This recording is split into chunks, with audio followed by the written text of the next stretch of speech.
All right, we are at the arena where we're going to install all this gear that we've been prepping and looking at. And as we can see, there's a game going on. So there's going to be a little bit of noise as we go and do things. And that's all good. But we've got all the gear here and we're going to get this installed and keep our fingers crossed it all works right the first time. And we brought the gear in that's going up to the control room. And then here we are down on the sidelines. We're gonna set up for the announcers.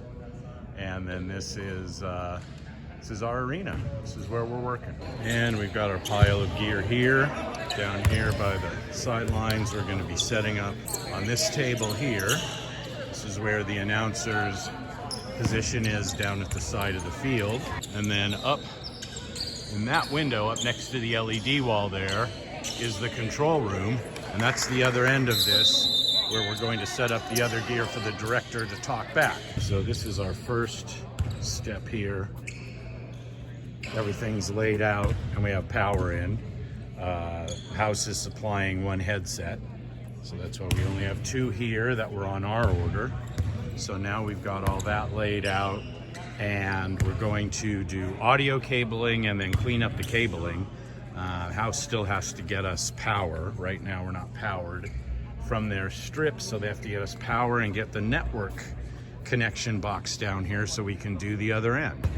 So what we've done, we've labeled with a cable labeler all the various cables so that when we're all This system we know is going to move around from one side of the field to the other, and also could just end up being repurposed.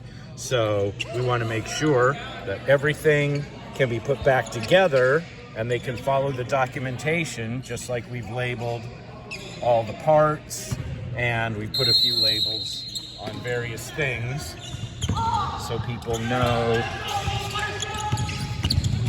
what's going on. And then all this cabling, once we're tested, will be cleaned up and made to look good.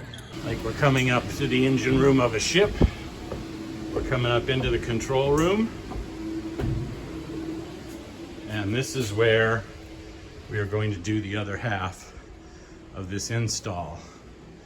So we can see we're up here. There's courtside on the right. Here's our other pieces that go up in here.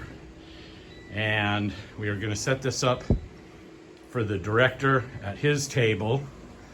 And then we have to interface with components that are in this rack. And so this is a minor challenge, which I knew from the location scout and just didn't really document well enough. Presents a little bit of a quandary. What do I do? So we have Phoenix connectors rather than XLR, and you can see for the output that exists here going into their broadcast system, they've opted to go bare wire out of an XLR into the Phoenix connector.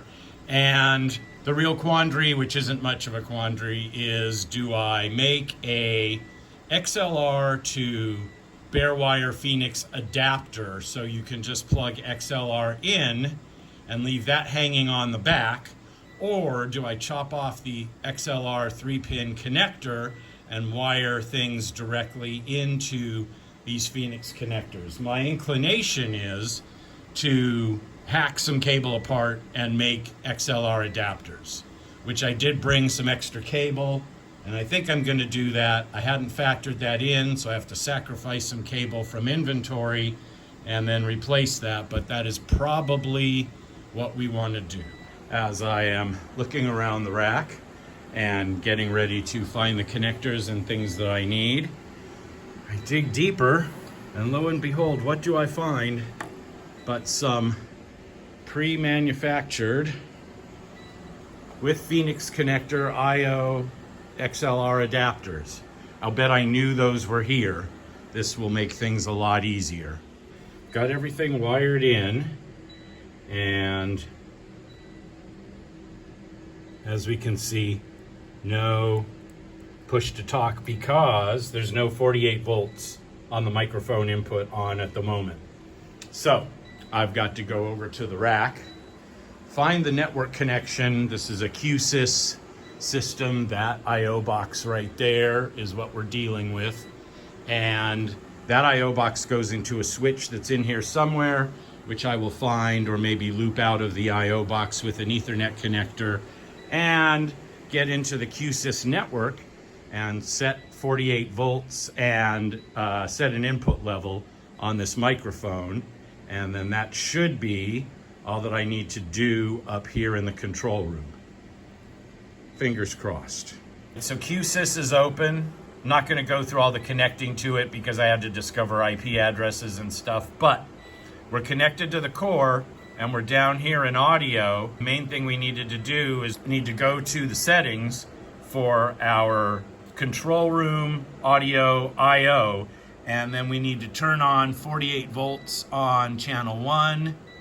And actually, I'm going to go, before I do that, I'm going to go double check the documentation and make sure that I did plug into channel 1 as I was planning. But I'm going to turn on 48 volts here, then we're going to do a test and get audio levels and make sure all this is good.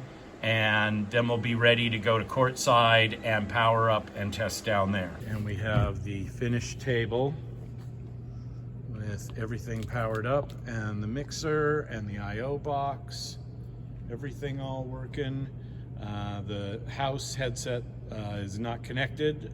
They haven't brought that down, but we got everything else connected.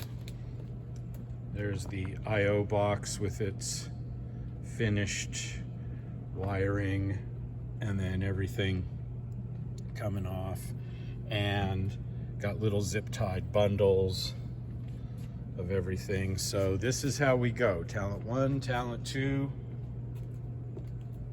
mixer, Talent 3, and I/O box.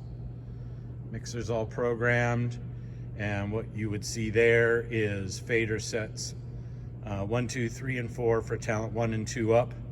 So we have 2 Talent ready to go. We would bring up 5 and 6 if Talent 3 was hooked up. And that is our finished announcer table.